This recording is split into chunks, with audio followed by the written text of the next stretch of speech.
Hello everybody, I'm the Monarch of Dragons, and welcome back to BloodBorne. This has been a while. So, last time, if you haven't caught up already, or just need a little bit of a refresher, we, okay, what we did? We did the Witches of Hemwick. We did our first exploration into the Chalice dungeons. And then we also defeated the Shadows of Yharnam. And now we are coming close to the end of the first half of this game. So, wow. We've still got a long ways to go in terms of being fully done with this Let's Play. So in this session, what I'm hoping to do is finish off the first half of the game, as well as finish off all the other remaining bosses and stuff we haven't faced yet before we do the shift. So, and maybe do some Chalice dungeons, because we were doing pretty good on those. Okay, so, yeah, Hypogeon Gal. So, what we're going to be doing is we're going to go to this place, because we have unfinished business there. And here we are. Why isn't this such a lovely place? And that choir music just comes back to greet me. Oh lord. Okay, do I have a rock? Pebble. Pebble of Pixmite. 2 damage. We did it. And here he comes. Boy, up here.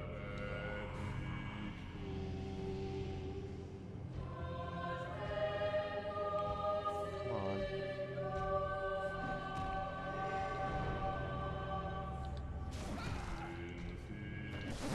And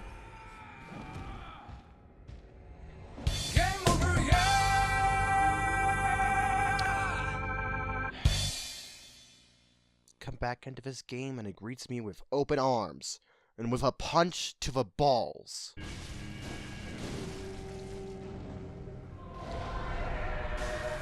Oh, it's this form.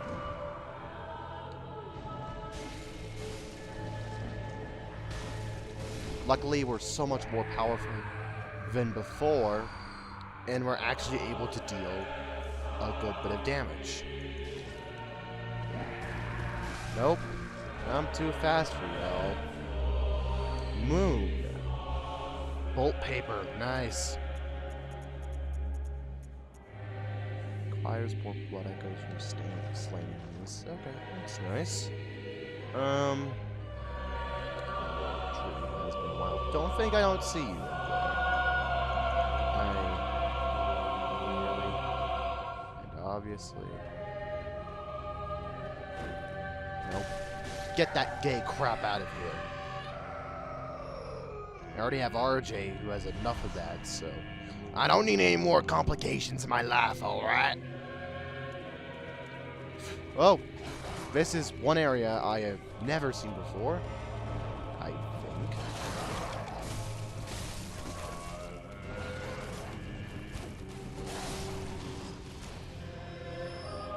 Oh, of course there's a back then.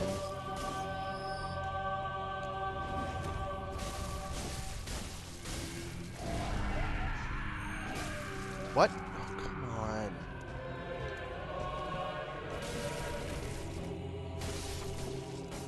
I'm coming back and taking names. At least hopefully. Frenzied cold.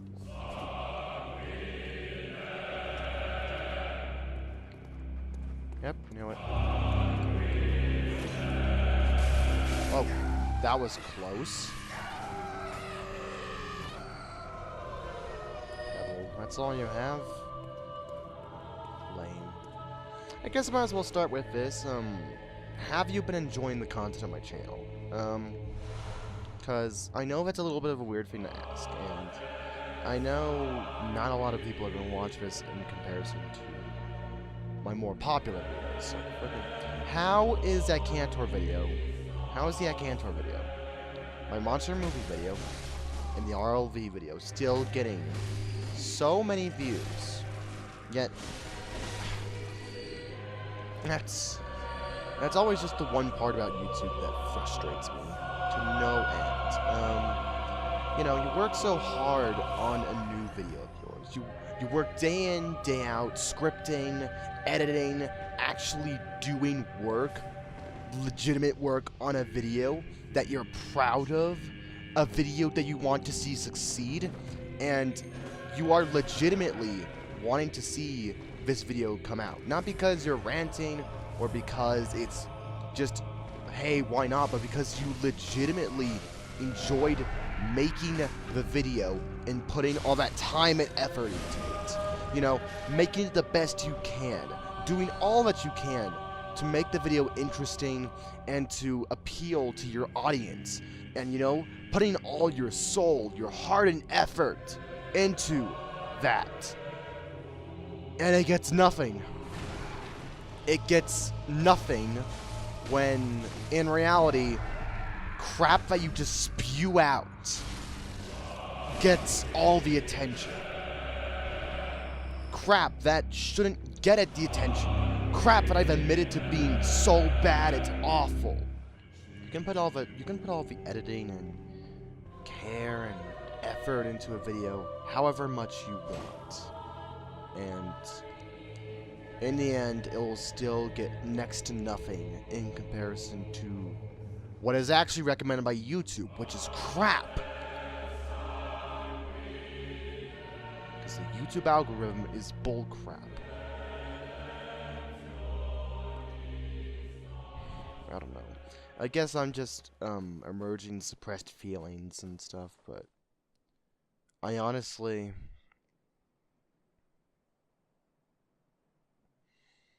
like, sometimes I feel frustrated about what I do.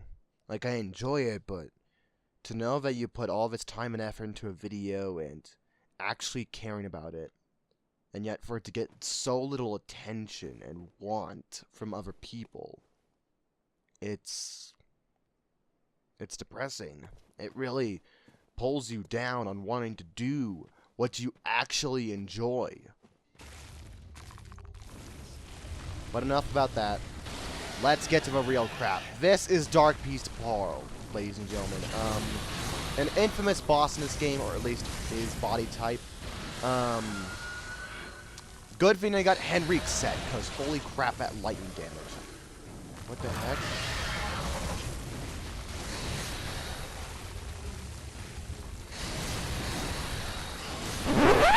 Okay.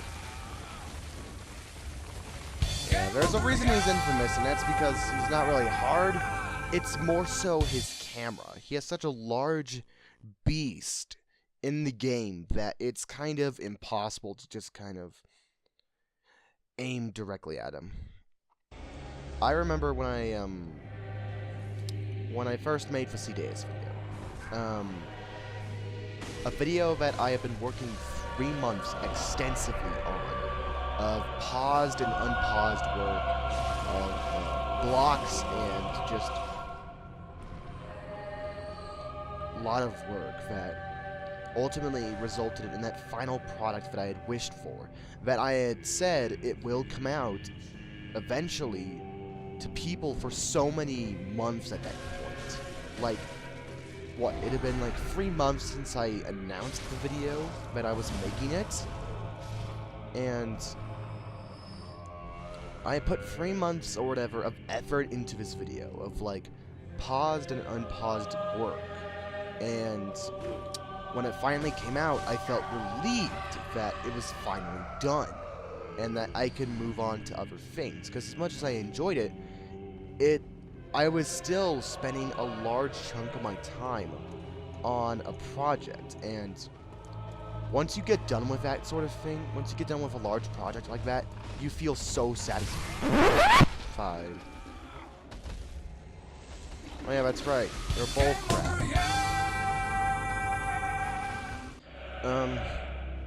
But like when I was finished with the CDs, I felt so happy because I was finally moving on, and it was a really fun video to make, and I was excited to see what all these people thought about it, and to just see all that effort I put into the video finally get the attention,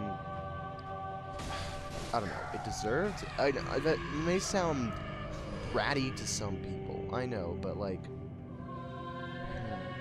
and you know, I was excited to see what people thought of my video, to see like the reaction and the discussion that would initiate from this video, and to just see what people thought of all this time and effort I put into this video.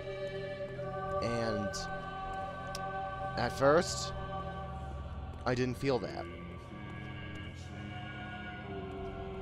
It was weird. Oh, black hooded, Yarl, ghoul, stuff. Nice.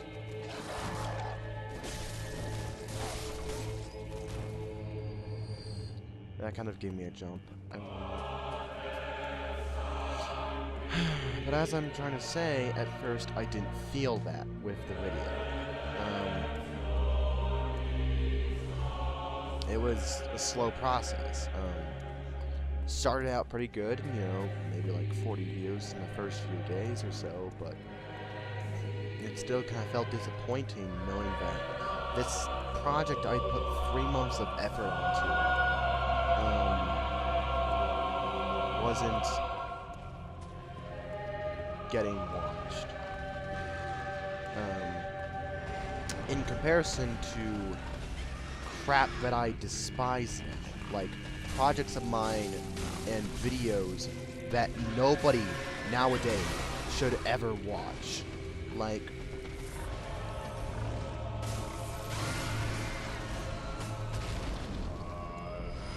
you know, maybe there's sentimental value or whatever, because I've learned experience from those past videos, and honestly, even if I despise some of those videos I've made, would I ever? Do I regret making them? No. Like, freaking, I may have made some mistakes, but that's just part of what it means to be human, and especially what it means to be a content creator on YouTube. You make mistakes, you learn from those mistakes, and you improve as a person and as a person on YouTube. Also,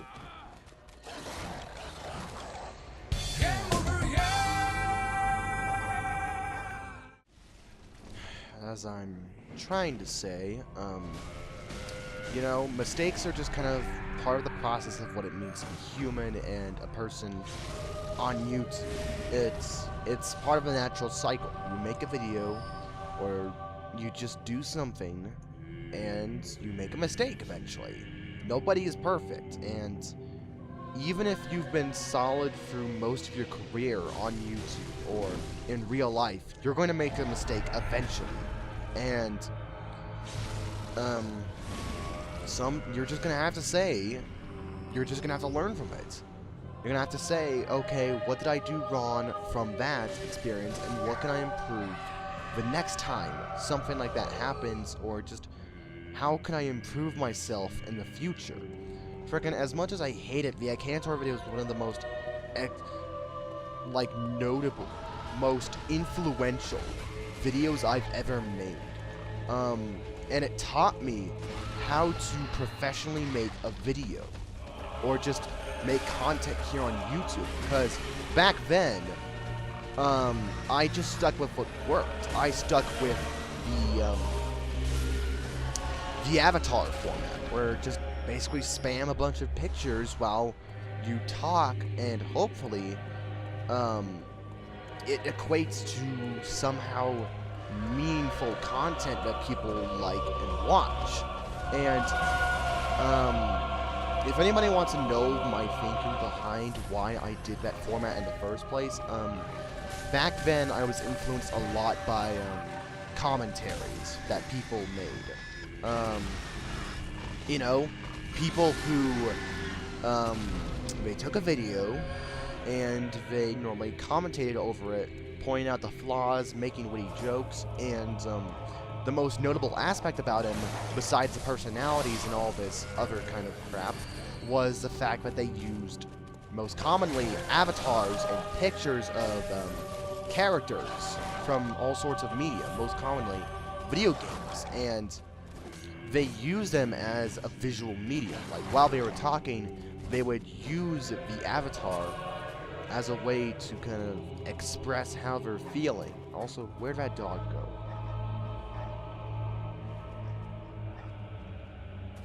Dog? Oh. Hi, doggy. How did you... Oh. It's just a small crawl space, that's it. And you know, in a commentary, they would put pictures and stuff of their avatar while they were talking, and that would equate to a video. That would be a commentary. I mean, they would make jokes and witty writing, and I kind of desperately wanted to do the same format, because it was a format I believed with how I conversated and wanted to do things that I believed would work. Like, I'm a talkative person. You get me talking, I'm gonna be talking for a while. Like, even frickin' now. I just ramble on and talk, and it may be annoying to some, but I believed back then that that was a good format, you know? And that hopefully it would work. That's what I hoped for, and it worked out for a while, but eventually it became dried and tired, and it didn't work. With how I was directing videos and with the format I was wanting to do, it didn't work. Also, Tom Trios, nice. But with how I was directing videos and wanting to do them, it didn't work. The format I wanted to do and how I wanted to direct videos and the commentary kind of style, it didn't work out. It wasn't the type for me, and ultimately I did the format wrong. I made a lot of mistakes. I spam pictures. I put little to no witty writing or jokes, and there was very little meat in the bones of the video. It was just the skeleton. I had a good skeleton foundation, but I didn't put the meat and bones, or the meat and substance necessary to making a good video around it. That's what I was missing. I was missing the witty writing. I was missing the jokes, the comedy, any kind of thing that would make the video 100 times more fun watching besides just a picture fest, and I was missing that. And it was ultimately a mistake that led me to the Akantor video. A video which, even I will admit, back then, even now, I didn't know how to direct. Like, there's very little... how to put this? There wasn't that much footage that I could use to discuss it. Like, what? Do I just use gameplay footage? I mean, sure, it would give a visual of what I was talking about, but to me, I needed something to go along with what I was talking about. So, if I was talking about, say, if I was talking about,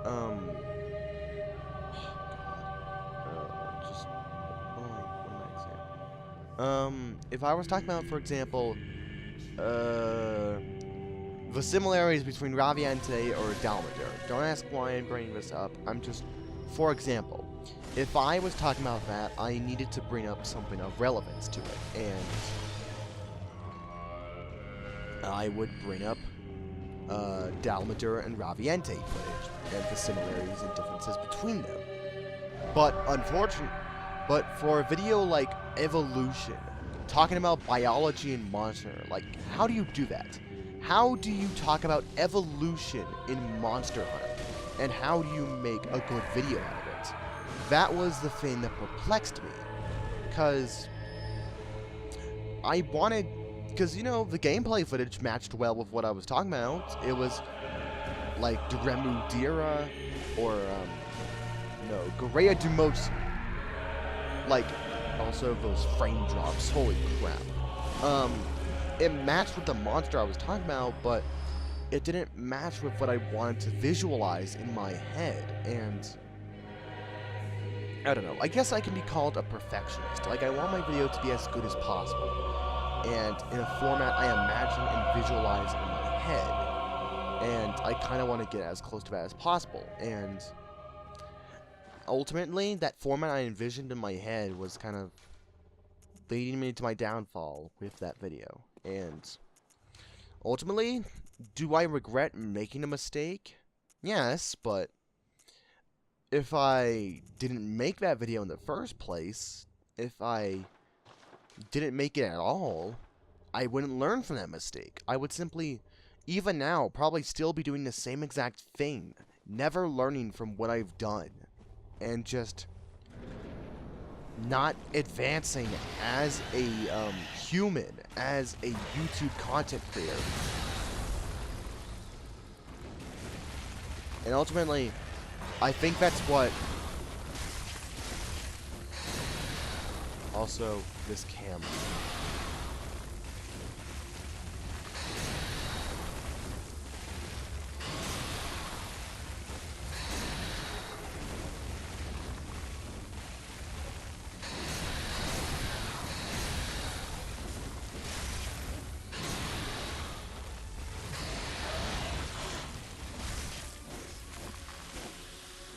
Oof. Okay, I stuck too close.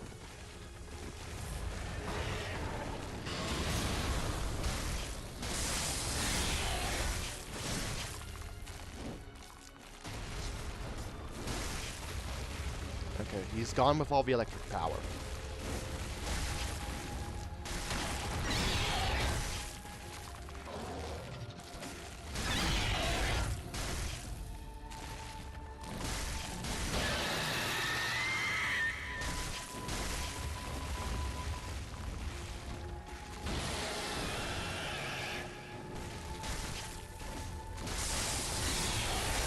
Gotcha. That was easy. Why don't you get the strategy down for him and just what to do? He's really easy. The camera's the only hard part about him. Well, alright then. And does this look familiar to people?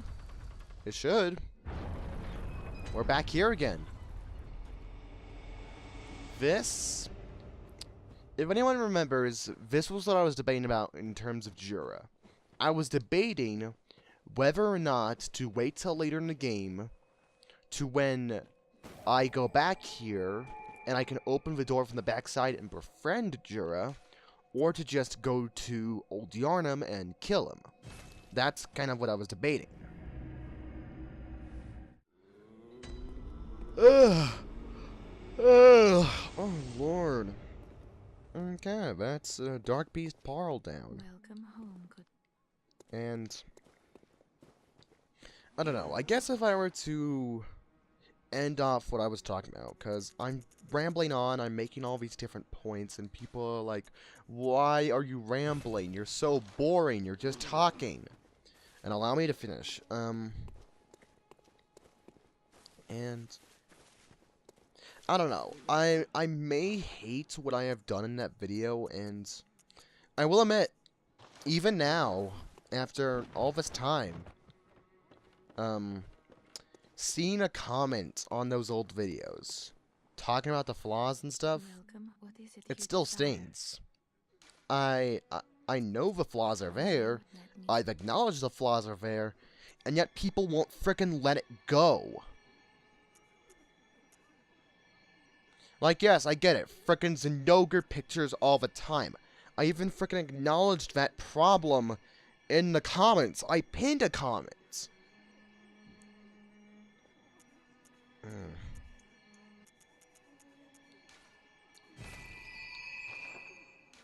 Farewell, good I hunter. don't know. I'm just...